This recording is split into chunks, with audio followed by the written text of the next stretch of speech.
The transport ship shook as it entered the atmosphere of Kepler 442c through the small window. Taeho watched the planet grow larger below them. Gray stone stretched as far as he could see. No green anywhere, no blue water. Just endless gray. Rock under a poisonous orange sky. "This place looks dead," said Doowan from the seat beside him. The older engineer wiped sweat from his forehead as the ship bounced through the thick air. "Are you sure we can grow anything here?" Taeho pressed his face closer to the window. His grandmother had told him stories about Earth before the cities. Covered everything. She described places where plants grew wild and free. She said life always found a way if you gave it a chance. He hoped she was right. "We have to try," Taeho said. "The company reports say the soil can be fixed." "It will just take time," Hyun laughed from across the aisle. The geologist was younger than Doowan, but twice as loud. "Time and money we don't have. Look at this place. Nothing has grown here for 50 years. Maybe we should have taken that job on Mars instead." The ship landed with a hard bump on a flat area of stone. Dust clouds rose around them and took several minutes to settle. When the captain opened the doors, hot air rushed in. It smelled like metal and chemicals.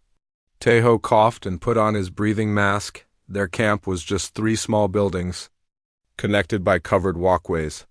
The buildings looked tiny against the vast gray landscape.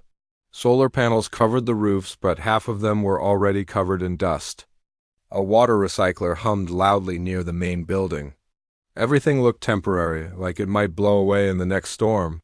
"Home sweet home," Doowan said, but he did not sound happy. Taeho carried his equipment cases to the smallest building. This would be his laboratory. Inside were basic tools for testing soil and growing plants.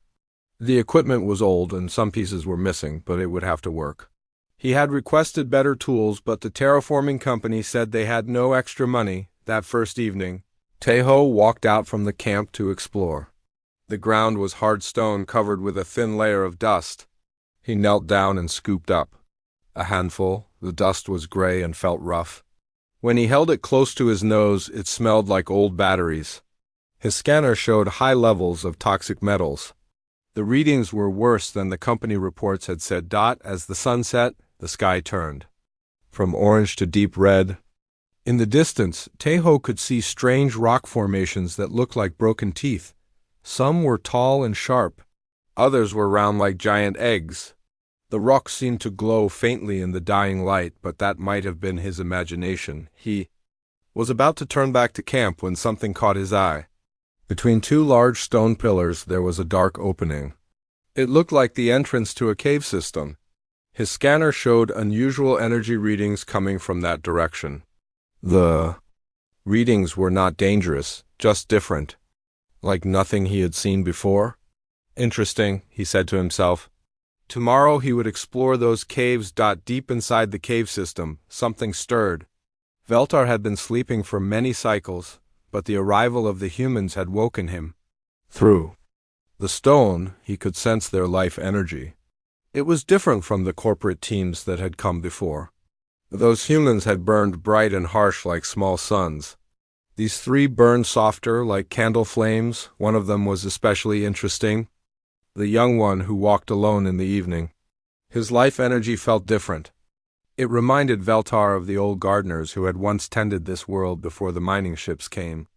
Those gardeners had understood the connection between all living things. They had known how to listen to the songs that plants sang. Veltar stretched his massive form in the crystal chamber where he rested. His body was made of pure energy that took the shape of what humans called a dragon. When he was fully awake, his scales glowed with the light of distant stars. His wings were wide enough to cast shadows over mountains. His eyes held the wisdom of countless worlds, but now he kept his light dim. The mining had damaged this world so badly that strong energy could cause dangerous reactions. He had learned to be careful after watching so many places die. The dragon remembered when this planet was green. Vast forests had covered the stone. Rivers had run clear and cold from the mountains to the seas.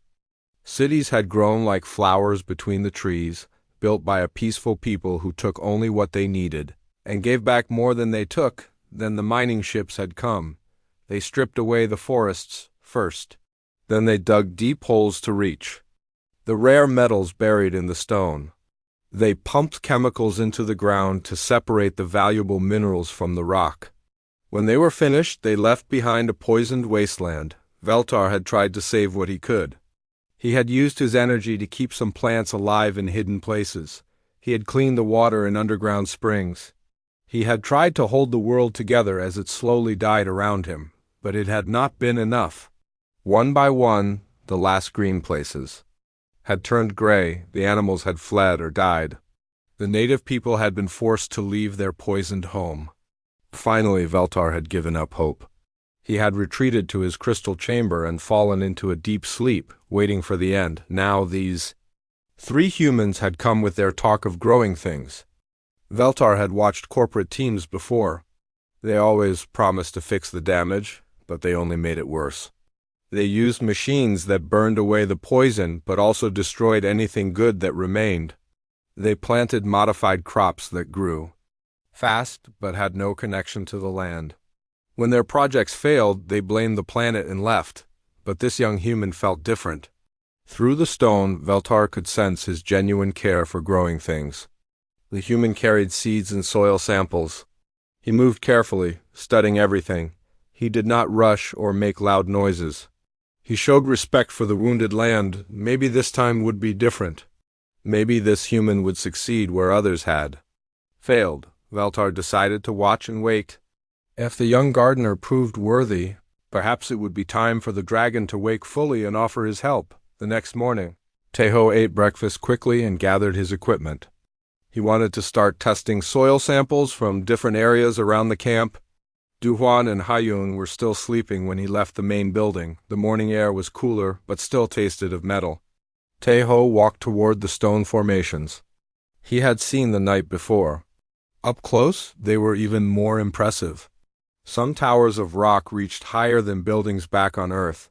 The stone was not completely gray. Streaks of darker minerals ran through it like veins dot at the base of the largest formation. Teho found something unexpected.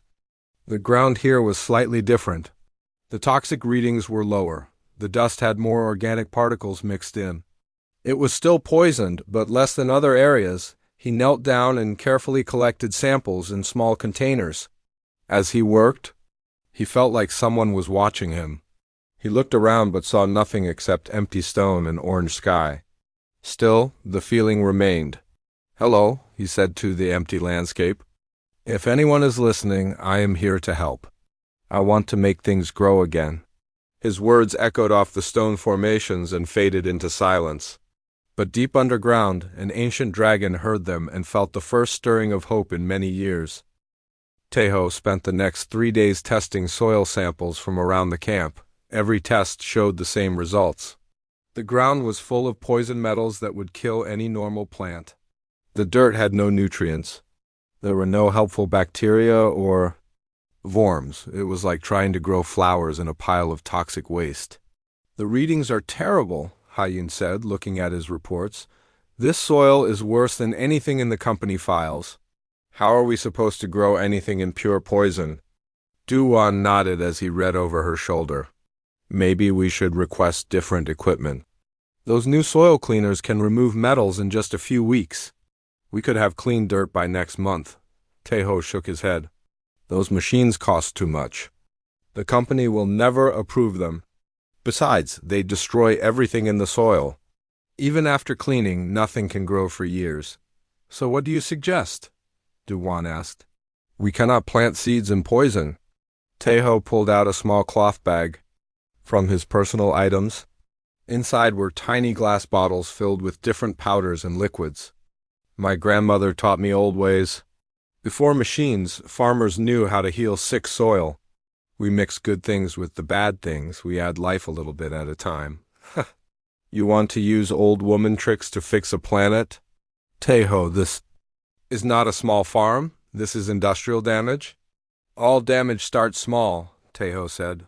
"All healing starts small too." That evening, Teho walked back to the stone formations. He carried a backpack full of supplies. organic compounds from Earth, beneficial bacteria in sealed containers, seeds from mountain plants that could survive in harsh conditions. Most important, he carried soil from his grandmother's garden. She had given it to him before he left Earth. "Take this with you," she had said. "Good soil holds the memory of all the plants that grew in it. It knows how to teach new plants to be strong." Near the base of the largest stone tower, Taeho found a small crack in the rock. Water had collected there during some ancient rain. The crack was only as wide as his hand, but it was deep. He could not see the bottom dot. He mixed a tiny amount of his grandmother's soil with local dust. Then he added water and nutrients. The mixture looked like mud, but his scanner showed it was less toxic than the surrounding ground. He carefully poured the mixture into the crack. From his seed collection, he chose the hardiest varieties. Mountain moss that could grow on bare rock, tiny flowers that needed almost no soil, grass that could survive in poor conditions. He pressed the seeds gently into the mud and covered them with a thin layer of clean sand. "Grow well, little ones," he whispered. "Show this world that life is stronger than poison." Deep in his crystal chamber, Veltar felt the moment when the first seeds touched the improved soil. The sensation was like a tiny spark of light in an ocean of darkness. Such a small thing, but it had been so long since he felt any new life. On his world, the dragon moved closer to the surface, following tunnels that connected to the area where the human worked. Through cracks in the stone, he could observe without being seen. The young human sat beside his small planting area and sang quietly. The song was in a language Veltar did not know, but the melody was gentle and hopeful. Veltar remembered the old gardeners who had once tended this world. They too had sung to their plants. They believed that growing things needed more than just water and soil. They needed to feel loved and wanted. The dragon had thought such ideas were foolish then. Now he wondered if the old gardeners had understood. Something important. Days passed with no visible change. Taeho visited his planting site every morning and evening. He added small amounts of water and nutrients. He pulled away dust that covered the area. He continued to sing softly while he worked. Wan and Hayun grew impatient. "Nothing is happening," Hayun said.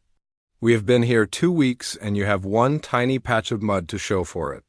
"The company expects progress reports," Wan added. "What should we tell them, that we are singing to dirt?" Taeho did not argue. He continued his work. Each day he prepared new soil mixtures. Each day he planted more seeds in different locations.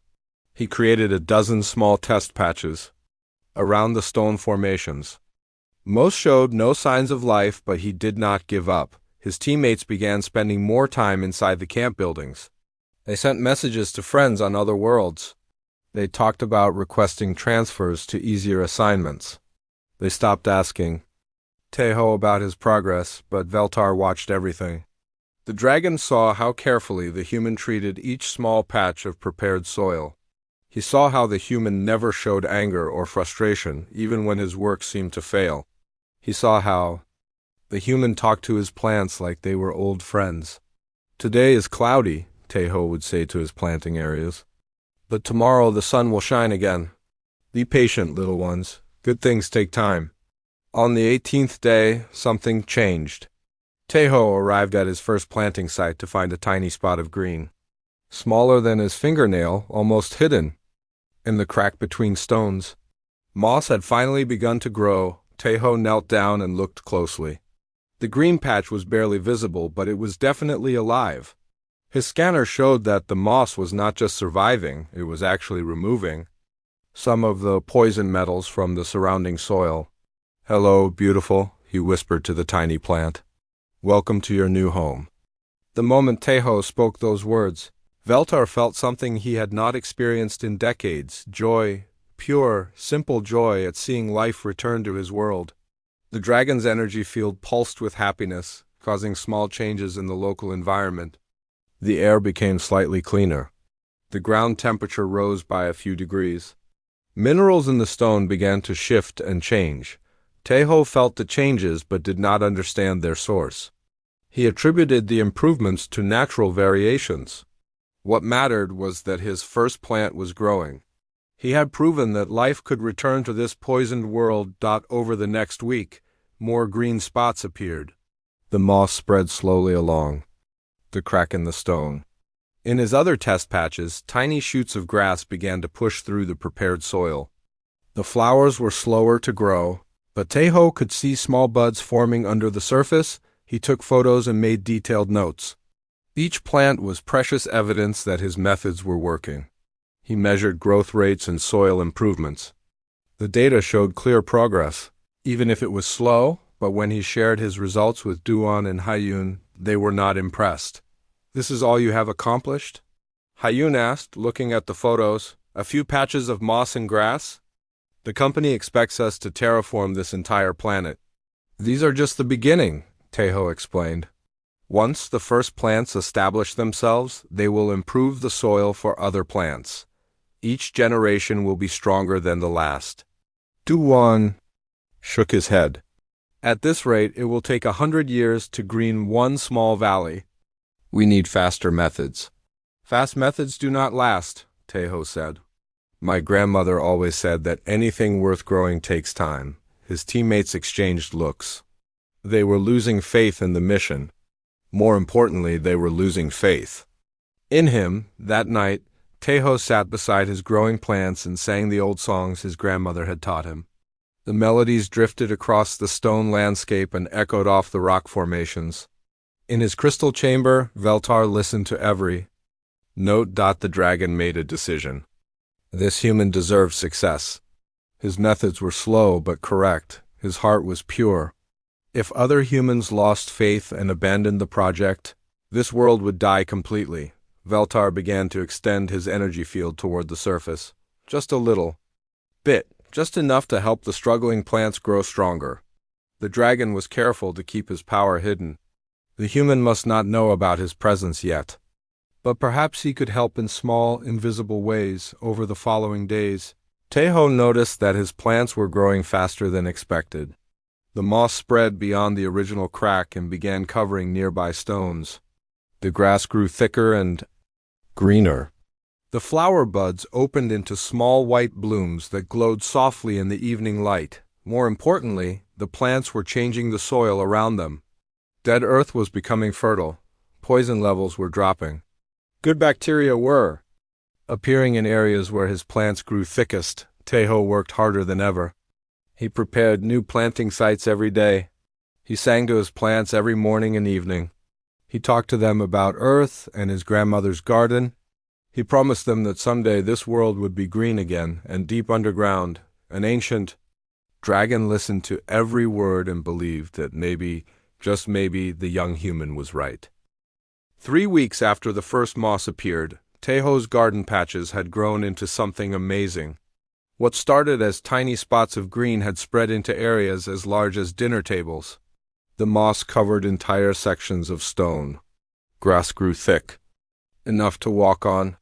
Small flowers bloomed in colors that seemed too bright for such a dark world, but the most surprising change was happening to the stone itself. Where plants grew thickest, the gray rock was slowly changing color. It became lighter, almost white in some places. Tejo's tests showed the stone was becoming less toxic. The plants were somehow cleaning the poison from the rock. "This should not be possible," Haiyun said, staring at the test results. "Plants do not change stone. Stone changes plants." Tejo smiled as he watered his latest planting area. "My grandmother said nature is full of surprises. Maybe the plants here are different than plants on other worlds." Duwan looked worried. "Different how? Are you sure these plants are safe? What if they spread too fast and become dangerous?" "Look at them," Tejo said, pointing to a patch of small white flowers. "Do they look dangerous to you?" "They are healing this world. We should be happy." But Duwan was not happy. None of them had noticed the corporate survey ship that had landed on the far side of the planet 2 days ago. The ship's sensors had detected the unusual energy readings and biological activity around their camp. Now a team of Nexus Industries scientists was traveling toward them in a fast ground vehicle. Deep in his crystal chamber, Veltar felt the approaching danger. The corporate humans burned with a different energy than the young gardener. Their life force was cold and sharp. They cared nothing for growing things. They saw only profit and loss. The dragon knew he should remain hidden. His people had rules about interfering with younger species. But watching Teho work so hard to heal the wounded world had changed something inside Veltar. For the first time in decades, he felt protective of something precious and fragile. Veltar began to glow brighter. His energy field expanded beyond the crystal chamber and started affecting larger areas of the planet's surface. Where his power touched the ground, Teho's plants grew faster and stronger. The moss spread along new paths. The flowers bloomed larger and more beautiful. The grass grew thick as carpet. Teho noticed the changes but thought they were natural improvements. The plants are learning, he told his reflection in the water recycler. Each day they grow better at living here. He had developed new techniques for helping his garden spread. He discovered that certain sounds made plants grow faster. When he hummed old Korean songs while working, the flowers seemed to turn toward him. When he played recordings of traditional music through small speakers, entire patches of grass would grow taller overnight. Music helps everything grow better, he wrote in his daily reports. Sound waves might stimulate plant cells. More research needed. He also learned that plants grew best when he talked to them regularly, not just any words but encouraging words. Stories about beautiful places, promises about the green world they were creating together. Someday, he would say to a new patch of seedlings, children will play where you are growing. Birds will build nests in your branches. This whole world will be alive again because you were brave enough to grow in poison. The plants seemed to listen. They grew stronger and healthier than anything in Teho's textbook said was possible. On the morning of the 30th day, Teho made his biggest discovery yet. While checking on his original planting site, he found that the crack in the stone had grown wider. Water was flowing through it, clean, fresh water that had not been there before. The water came from somewhere deep underground and tasted sweet. Where is this water coming from? He wondered aloud. His scanners could not find the source. The water seemed to appear from nowhere, but it was helping his plants grow faster than ever. He followed the water flow and discovered it was creating a small stream that ran between the stone formations. Along the banks of this new stream, wild plants were starting to grow. Not plants he had planted, but native species that had somehow survived in hidden places underground. Incredible, he whispered, taking photos of tiny purple flowers he had never seen before. Life was hiding here all along. It just needed a little help to come back. But his excitement was interrupted by the sound of engines. A large ground vehicle was approaching the camp from the south. It moved fast across the stone landscape, leaving clouds of dust behind it. Juan and Hayun came out of the camp buildings to watch the vehicle arrive. It was bigger than their transport ship and painted with the Nexus Industries logo. Armed guards jumped out first, followed by scientists in expensive equipment suits. The lead scientist was a tall woman with cold eyes. She looked around at Teho's garden patches with obvious displeasure. Which one of you is responsible for the unauthorized biological modifications to this planet? Biological modifications? Duwan asked, confused. We are just trying to grow some plants. Just plants? The scientist laughed harshly. Our satellites detected massive energy changes across this entire region. Plant growth rates that violate known biological limits. And most interesting of all, mineral transformations that should be impossible. She pointed at the nearest patch of moss-covered stone. That rock contains rare metals worth millions of credits. But your plants are changing it into ordinary limestone. You are destroying valuable resources. Teho stepped forward. We are healing the land, making it clean again. That is more valuable than any metal. That is not your decision to make, the scientist said. This planet belongs to Nexus Industries. We have legal mining rights here. Your unauthorized terraforming project is interfering with our operations. More vehicles arrived throughout the day. Corporate workers began setting up a large camp near the stone formations. They brought heavy machinery designed to strip away soil and plants. They carried weapons designed to clear biological obstacles quickly. You have 48 hours to remove your plants and leave, the lead scientist told Tejo. After that, we begin full-scale mining operations. Everything here will be destroyed. That night, Tejo sat beside his largest garden patch and felt sadness deeper than anything he had ever known. The plants around him seemed to sense his distress. The flowers closed their petals. The grass bent low as if bowing their heads. "I am sorry," he whispered to them. "I wanted to save you, but I am not strong enough." Deep underground, Veltar felt the young human's despair and made a decision that would change both their lives forever. The dragon had remained hidden for too long. He had watched too many worlds die while good beings like Tejo fought alone against forces too large for them to handle. The ancient guardian began to rise from his crystal chamber. His body, made of pure energy and starlight, grew brighter with each moment. For the first time in 50 years, Veltar prepared to reveal himself to the surface world. The corporate camp's instruments began detecting massive energy readings from underground. Emergency alarms started ringing. Scientists ran between their machines, trying to understand what was happening. In the distance, a soft glow appeared between the stone formations. It grew brighter and more beautiful with each passing minute. The light was warm and peaceful, like sunrise on a perfect morning. Tejo looked up from his plants and saw the glow spreading across the landscape. Something wonderful was about to happen. He could feel it in his heart like a song about to begin. "What is that light?" Duwan asked, joining him outside the camp. "I do not know," Tejo said, but somehow he felt like he had been waiting his whole life for this moment. "But I think we are about to meet a friend." The ground began to shake as the light grew brighter. Corporate workers ran to their vehicles, shouting orders at each other. Their instruments were giving readings they had never seen before, energy levels that were off all their charts. "Everyone back to the ships," the lead scientist commanded. This could be a geological event, some kind of volcanic activity, but Tejo did not run. He stood perfectly still beside his garden, watching the beautiful light rise from between the stone formations. The light did not feel dangerous. It felt warm and welcoming, like coming home after a long journey. The shaking stopped. The light continued to grow, taking shape as it rose into the sky. First, Tejo could see what looked like a long neck made of glowing energy. Then a massive head with eyes like distant stars, wings that stretched wider than the corporate transport ships, a body that seemed to be made of liquid starlight. "A dragon," Tejo whispered, "a real dragon."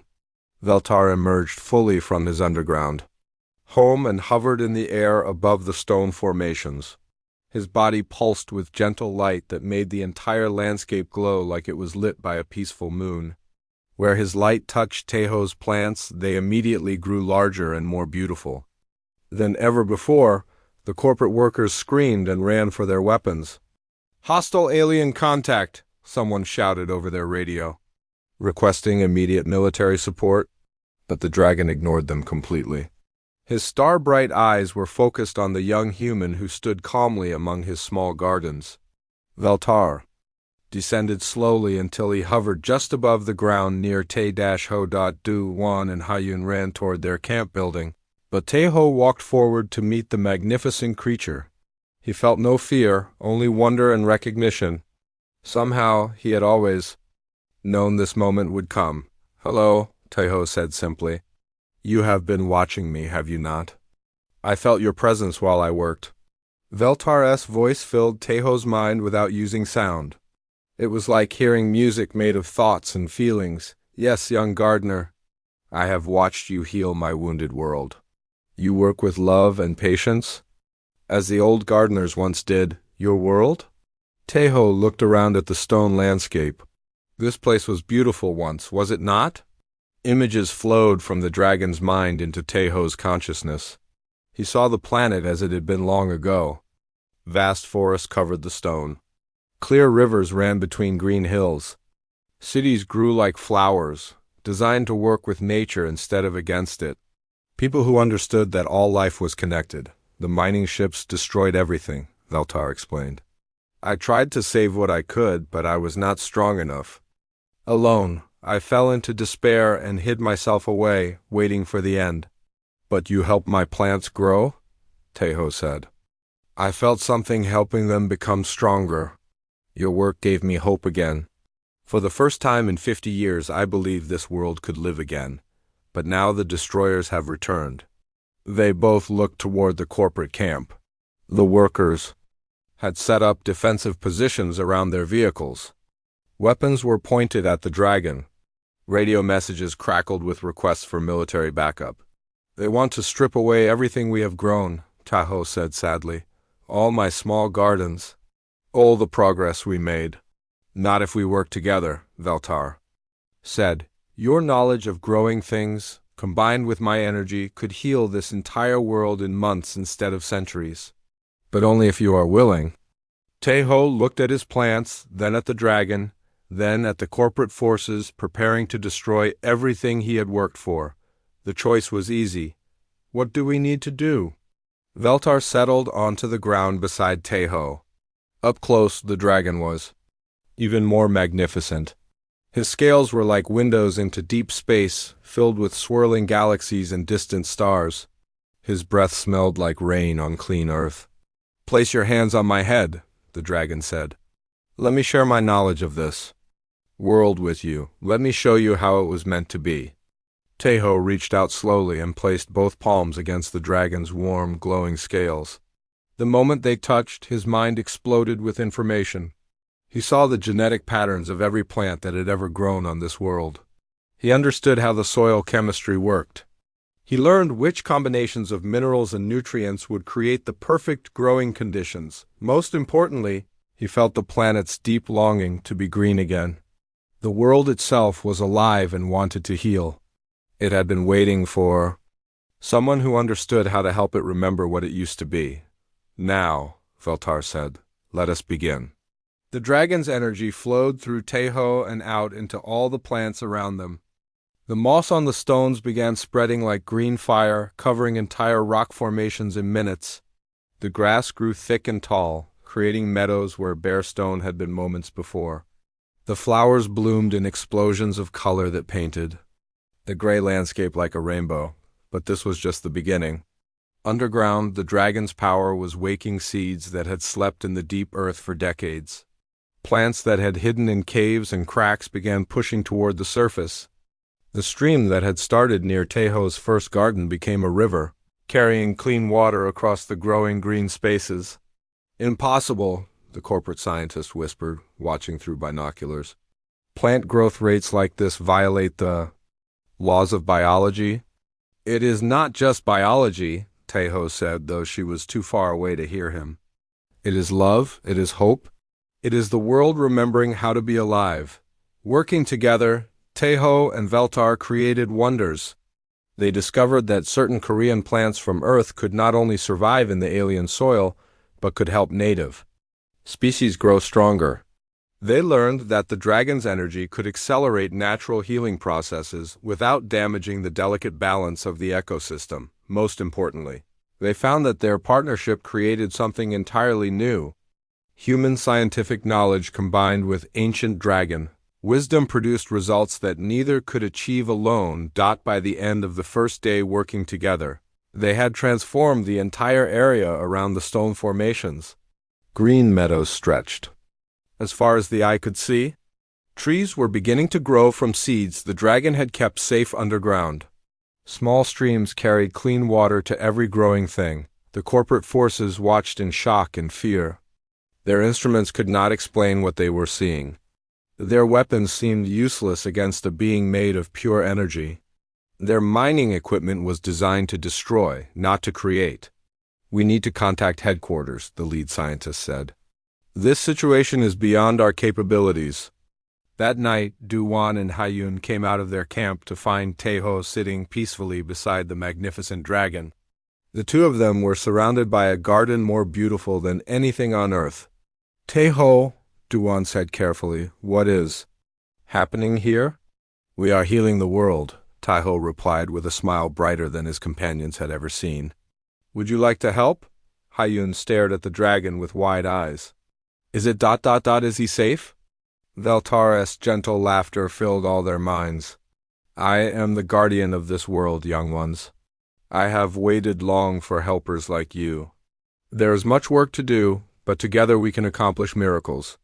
Do-Won looked around at the incredible gardens that had appeared in just one day. The company will never believe our reports. Then we will show them instead of telling them, Taeho said. When they see what we can accomplish, maybe they will understand that growing things is more valuable than destroying them. But even as he spoke, Taeho knew the corporate forces would not give up easily. They had too much money invested in mining this world. They would fight to protect their profits, even if it meant destroying the miracle he and Veltar had created, the real. Battle was just beginning. Over the following weeks, Taeho and Veltar accomplished what should have taken years. Working in perfect harmony, they spread green life across hundreds of square kilometers. The dragon's ancient knowledge combined with Taeho's scientific methods created results that amazed even them. They discovered that the planet's native plants had incredible abilities when given proper support. Trees that could grow 50 meters tall in just days. Flowers that could clean poison from the air by absorbing toxic gases. Grass that could break down heavy metals in the soil and turn them into harmless minerals. The original inhabitants of this world were master gardeners, Veltar explained as they worked together to establish a new forest. They bred plants that could adapt and heal. The mining destroyed most of them, but some seeds survived in deep caves. Taeho carefully planted each precious seed with his own hands while the dragon's energy helped them grow.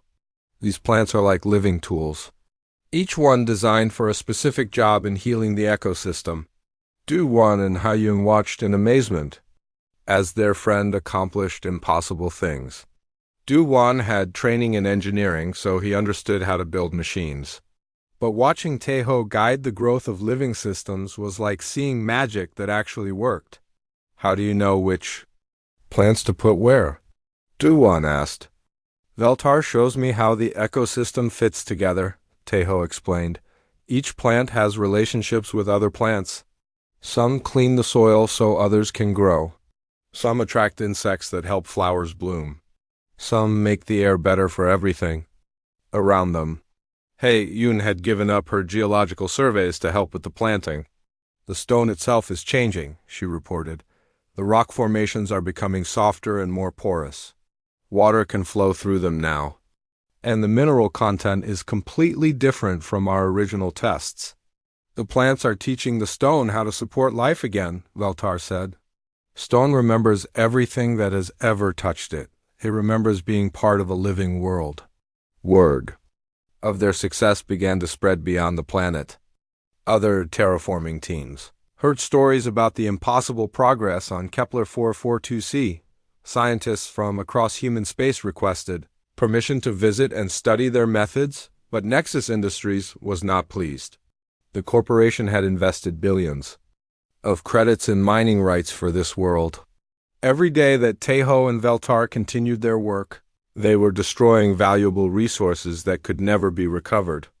This situation has escalated beyond our control, the lead scientist reported to corporate headquarters. The alien entity and the human terrorist are spreading biological contamination across our mining sites. We need military intervention immediately. Within days, a fleet of corporate warships arrived in orbit around the planet. They carried weapons designed to sterilize entire continents, soldiers trained in eliminating biological threats, equipment that could burn away all plant life and leave. Only bare stone suitable for mining. You have 24 hours to surrender, came the message from the fleet commander. The alien creature must return to its underground hiding place. The human subjects must submit to arrest for destruction of corporate property. All unauthorized. Plant growth must be removed. Taeho stood in the center of his greatest garden and looked up at the sky where the corporate ships waited. Around him, thousands of different plants swayed in the gentle breeze. Birds had appeared from somewhere to build nests in the new trees. Small animals emerged from caves to drink from the clean streams. "I will not let them destroy this," he said quietly. Valtar's massive form coiled protectively around the garden. "Nor will I, but they have weapons that can harm even energy beings like myself. If we fight them directly, many innocent things will die. Then we need help," Tejo said. "Are there others like you? Other guardians who might understand what we are trying to accomplish?" The dragon's eyes glowed brighter as he reached out with his consciousness across the vast distances between stars. "Yes," he said after a long moment. "They have been sleeping as I was sleeping. But our work here has awakened something in them. They remember their purpose now." That night, lights began appearing in the sky. Not the harsh lights of corporate warships, but gentle glows like distant stars. Other guardians were awakening on worlds throughout the galaxy.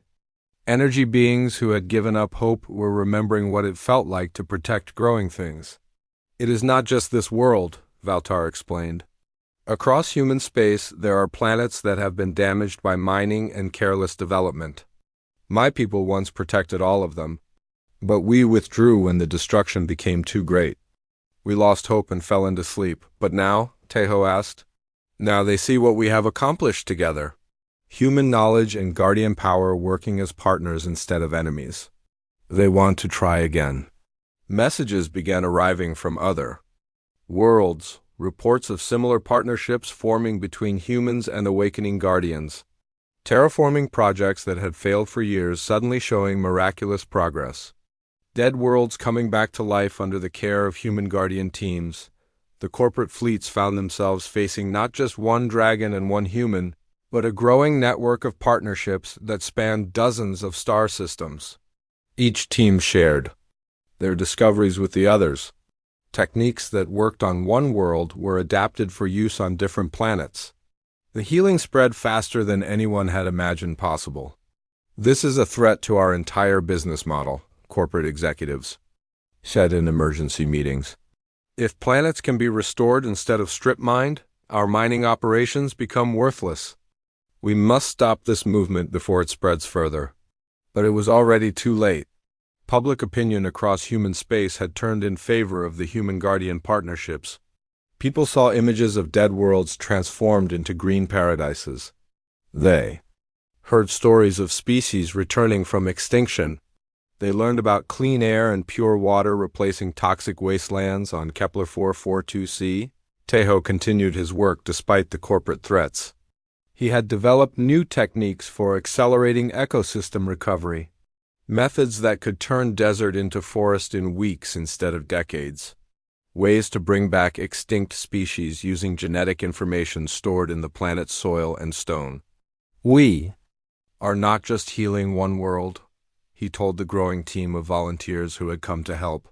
"We are proving that cooperation is stronger than destruction, that growing things is more valuable than taking things." Valtar had grown brighter and more powerful as his hope returned. His energy field now covered the entire continent, supporting the growth of billions of plants and countless animal species.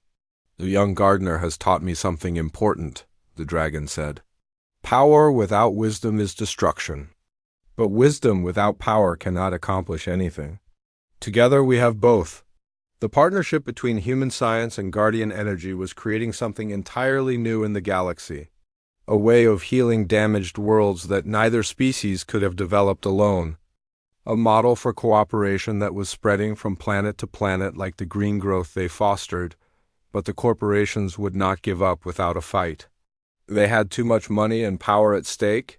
The final confrontation was approaching, and Tejo knew that everything they had accomplished could be destroyed in a single day if they were not prepared. "Whatever happens," he told Valtar as they watched the sun set over their thriving gardens, "we have proven that life is stronger than death, that hope is stronger than despair. That is worth fighting for." "Yes," the dragon agreed. "That is worth everything." The attack came at dawn on the 60th day. Corporate warships descended from orbit, firing weapons designed to burn away all plant life. Energy beams that could sterilize entire forests struck the green landscapes that Tejo and Valtar had created, but something unexpected happened. Instead of burning, the plants absorbed the energy and grew stronger. The network of interconnected roots that now covered the continent acted like a massive living shield. Energy that should have destroyed the forests only made them grow faster and brighter. "Impossible," the fleet commander said, watching his most powerful weapons fail. "The biological matter should be vaporizing. Instead it is multiplying." Teho stood in the center of his original garden, his hands pressed against the trunk of a tree that had grown as tall as a building. Through the tree he could feel the entire planet responding to the attack. Every plant, every root, every growing thing was connected in a vast living network. "The planet itself is fighting back," he said in amazement. "All the plants we grew are working together like one giant organism."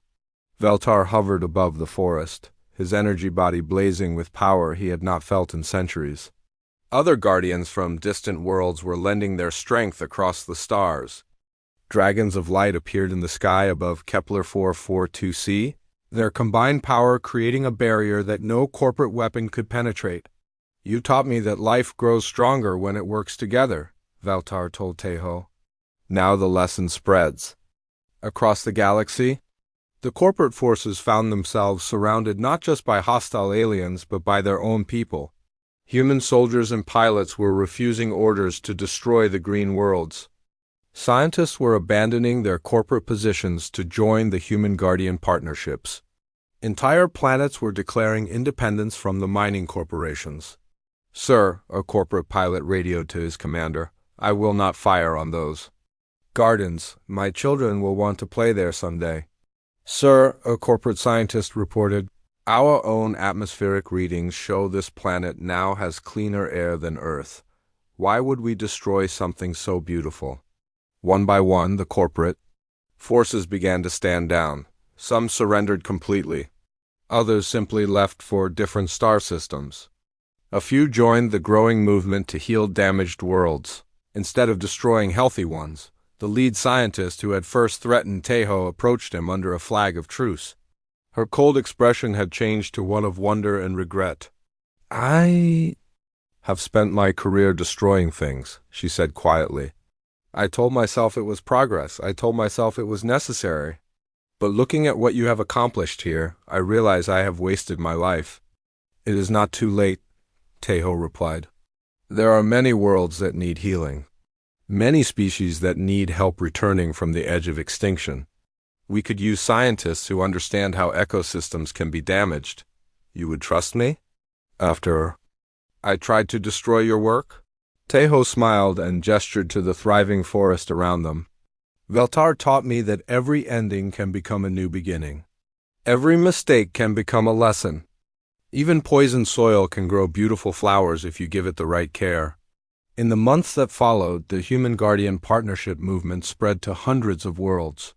Dead planets that had been written off as worthless became green paradises that supported millions of species. Extinct animals returned to life using genetic information preserved in the planet's own memory. Polluted atmospheres became clean and breathable. Teho found himself at the center of a galactic transformation. The shy young botanist who had once sung to tiny patches of moss was now the leader of the largest environmental restoration project in known history. But he never forgot the simple lessons his grandmother had taught him. "Growing things takes patience," he would tell new human guardian teams. "You cannot rush life. You cannot force plants to grow faster than they are ready. But if you work with love and understanding, even the most damaged world can become beautiful again." Du Wang became the chief engineer for the movement, designing new tools that worked with natural systems instead of against them. He-Yun became the leading expert on planetary geology as it related to ecosystem restoration. Together, the three humans had found their true calling. Veltar had grown magnificent beyond anything in his species' history. His energy field now extended across multiple star systems, supporting the work of dozens of human guardian partnerships. But he still remembered the first tiny patch of moss that had given him hope again. "The young gardener taught me that size does not matter," he would tell other guardians. "The smallest seed can grow into the mightiest tree." The tiniest act of kindness can heal an entire world. The corporations that had once dominated galactic civilization found themselves facing a new reality. People no longer wanted to strip mine planets for short-term profit. They wanted to build sustainable civilizations that could last for thousands of years. They wanted their children to inherit green worlds instead of poisoned wastelands. Some corporations adapted, transforming themselves into restoration companies that helped heal damaged worlds. Others collapsed completely, their business models obsolete in a galaxy that had learned to value growing things over destroying them. Years passed. The partnership between humans and Guardians became so successful that people began to forget there had ever been a time when planets died instead of blooming. Children grew up in gardens that their parents had seen as barren wasteland. Universities taught courses in human-guardian cooperation as if it had always existed. Teho, now a man in his 30s, often returned to the cave system where Veltar had first revealed himself, the hollow where the dragon had once rested in.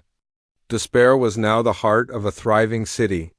Millions of beings from dozens of species lived there in harmony, surrounded by forests and meadows that stretched beyond the horizon. "Do you ever miss the old days?" Teho asked the dragon as they sat together in the garden where the first moss had grown. "I miss the quietness sometimes," Veltar admitted. "But I would not trade this joy for all the peaceful solitude in the universe. We have given hope to worlds that had none. We have brought back species that were lost forever. We have shown the galaxy that cooperation is stronger than competition." "My grandmother would be proud," Teho said, touching the soil that still contained particles from her garden on Earth. "She always said that one person with enough love could change the world." "She was right," Veltar replied. "But it is even better when many people work together with love. When humans and Guardians combine their gifts. When entire civilizations choose growing over destroying." As the sun set over their green world, Teho and Veltar watched children playing in gardens that had once been poisoned stone. Human children and Guardian younglings who glowed like tiny stars. Other species that had been thought extinct but had returned to life in the healing ecosystems. "What do you think will happen next?" Teho asked. Veltar's eyes sparkled with the light of distant galaxies.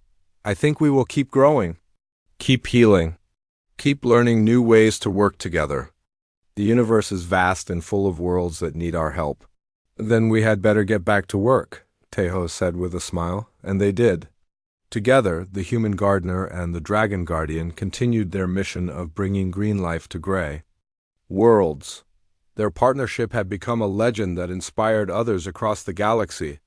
But to them, it was simply what they had always done, growing things, healing things, making dead places live again, one seed, one song, one small act of love at a time.